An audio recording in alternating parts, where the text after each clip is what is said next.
अस्सलाम वालेकुम। अबरार रशीद आपकी खिदमत में हाजिर है और आज मेरे पास आज 2-3 दिन से बड़ी अच्छी खबरें सामने आ रही हैं और मुझे तो ऐसे लगता है बाज़ औक़ात लोग जो मुझसे सवाल करते हैं ख़ास तौर पर यूएई के हवाले से, और 2 दिन बाद वो जो सवाल में जो अपने शकूक व शुबहात ज़ाहिर करते हैं लोग, उस हवाले से कोई ना कोई अच्छी खबर सामने आ जाती है। आगाज़ करूँगा मैं यूएई में जो कोरोना वायरस की सूरत हाल है वो तो इतनी अच्छी नहीं है।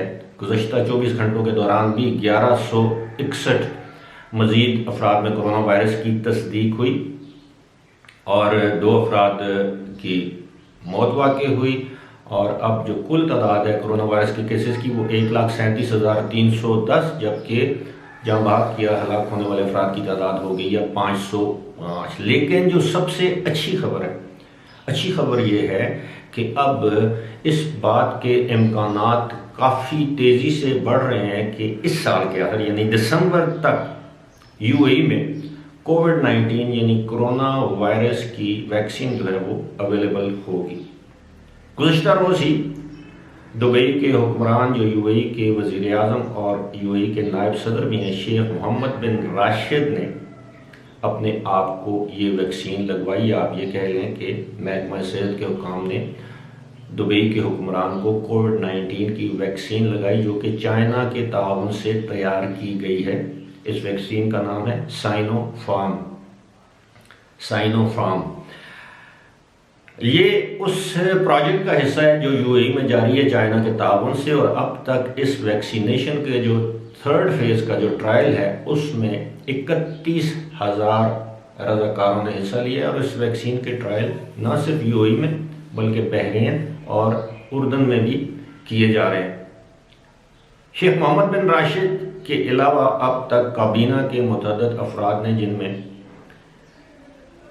जो यूएई के वज़ीर ख़ारजा हैं, वज़ीर सेहत हैं, उनके बहुत से काबीना के अफराद अब तक ये वैक्सीन लगवा चुके हैं। लेकिन शेख मोहम्मद सबसे अहम और बड़ी शख्सियत हैं जिन्होंने इस वैक्सीन को लगवाया और इस उम्मीद का इजहार किया कि जल्द ही हम कोरोना वायरस की इस वबा से छुटकारा हासिल कर लेंगे, यानी वैक्सीन के मार्केट में आने के बाद। अभी तक ये नहीं बताया गया कि ये वैक्सीन अगर मार्केट में आएगी तो हुकूमत इस पर कोई सब्सिडी देगी, यानी इसके जो कीमत है, जो निर्ख हैं, उनको कम किया जाएगा, इसकी कीमत क्या होगी। लेकिन ये ज़रूर बताया गया है कि ये वैक्सीन जल्द ही अवाम के लिए मार्केट में दस्तयाब होगी। आम मार्केट से मुराद के सरकारी हस्पतालों में ये दस्तयाब होगी। दूसरी जानब इससे भी बड़ी खबर है वो ये है जो बरतानिया से आई है कि बरतानिया में जो ऑक्सफोर्ड यूनिवर्सिटी में जो वैक्सीन तैयार की जा रही है, उन्होंने ये खुशखबरी दी है कि इस साल के आखिर तक ये वैक्सीन जो है वो दुनिया भर में फैला दी जाएगी। और इस वैक्सीन के बड़े हौसला अफजा नताइज सामने आ रहे हैं। याद रहे कि ऑक्सफोर्ड में भी गुज़श्ता 10 या 11 महीने से इस वैक्सीन पर काम हो रहा है, और ऑक्सफोर्ड जो यूनिवर्सिटी है उसके जो हुकाम हैं उनका ये कहना है कि पहले ये वैक्सीन बरतानिया में दी जाएगी, उसके बाद दुनिया में बग़ैर इम्तियाज़ तख़सीस ये वैक्सीन पूरी दुनिया में दी जाएगी। और इस वैक्सीन के हवाले से ये कहा जा रहा है कि ये गेम चेंजर होगी। अब देखना ये है कि एक तरफ बरतानिया है, एक तरफ अमेरिका है, एक तरफ चाइना है। अब देखते हैं कि अब कौन सी वैक्सीन ज़्यादा मौसर होती है, कौन सी वैक्सीन आम आवाम की पहुँच के अंदर होती है, और कौन सी वैक्सीन आम आवाम की पहुँच से या दस्तरस से बाहर होती है।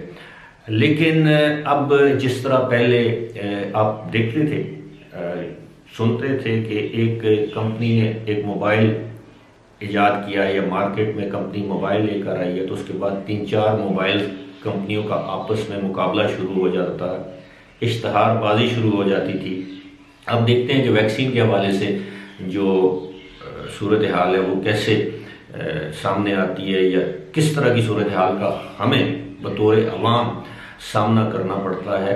लेकिन एक चीज़ का मैं तज़किरा ज़रूर करूँगा कि ये जो साइनोफार्म जो वैक्सीन है, इसको इसके इस्तेमाल के लिए, इसको लगवाने के लिए यूएई की हुकूमत ने बाकायदा अप्रूवल, मंजूरी या इजाज़त भी दे दी है। अब देखना ये है कि जब ये वैक्सीन मार्केट में अवेलेबल होगी या कब ये मार्केट में अवेलेबल होगी, ताकि लोगों में इस वैक्सीन के हवाले से भी बहुत से खदशात और तहफ़्फ़ुज़ात पाए जाते हैं, और देखते हैं कि हुकूमतें इन तहफ़्फ़ुज़ात और खदशात को कैसे दूर करती हैं, ताकि कोविड-19 जैसी इंतहाई मूज़ी और जानलेवा बीमारी से जल्द अज जल्द छुटकारा पाया जाए।